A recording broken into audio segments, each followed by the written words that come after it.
عیب دار جانور کی قربانی کرنا جائز نہیں ہے، یہ آپ جانتے ہیں، لیکن اگر قربانی کے جانور کو ذبح کرتے وقت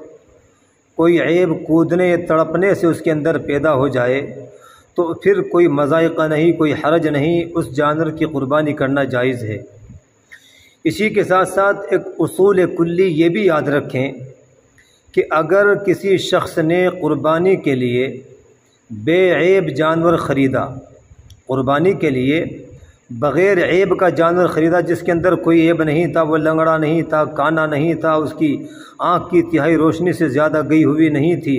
یا اور کوئی عیب ایسا نہیں تھا جو قربانی کے اندر مانع ہو، رکاوٹ بنتا ہو، لیکن اس کو خریدنے کے بعد اس کے اندر کوئی ایسا عیب اور نقص پیدا ہو گیا کہ جو قربانی کے لیے رکاوٹ ہے، جس کی وجہ سے قربانی نہیں ہو سکتی،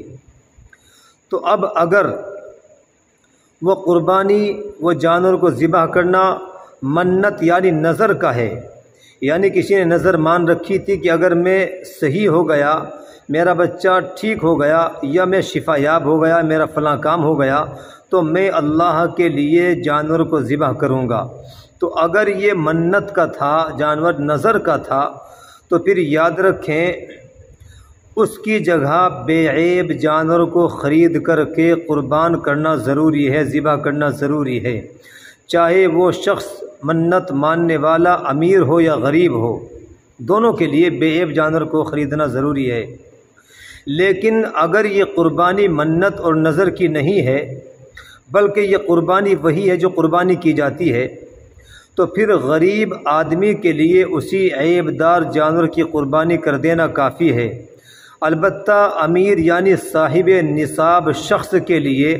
اس کی جگہ پر بے عیب جانور کو خرید کر کے قربانی کرنا ضروری ہے۔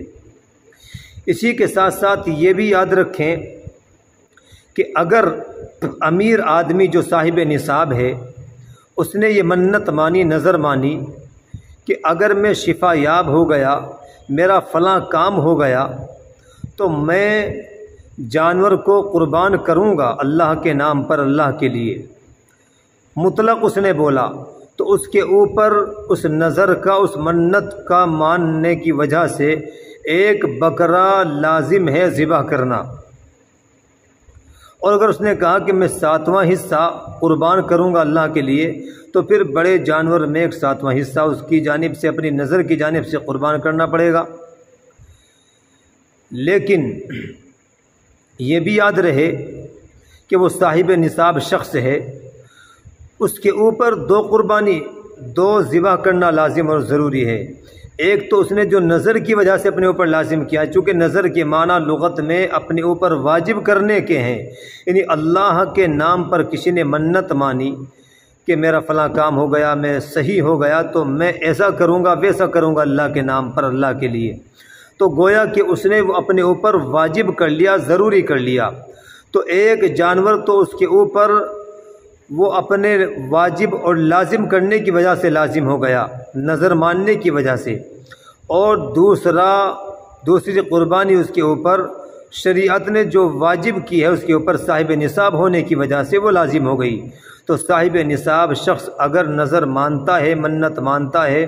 تو پھر یہ خالی نظر مانی ہوئی قربانی اگر وہ کرنے لگا تو وہ قربانی کا بدل نہیں ہو سکتا، دونوں قربانی اس سے ادا نہیں ہو سکتی، بلکہ اس کو 2 جانور قربان کرنے پڑیں گے۔ ایک تو نظر کی وجہ سے، منت ماننے کی وجہ سے اس کے اوپر لازم اور واجب ہو گیا تھا، اور دوسرے شریعت نے جو صاحب نصاب ہونے کی وجہ سے اس کے اوپر واجب کیا ہے۔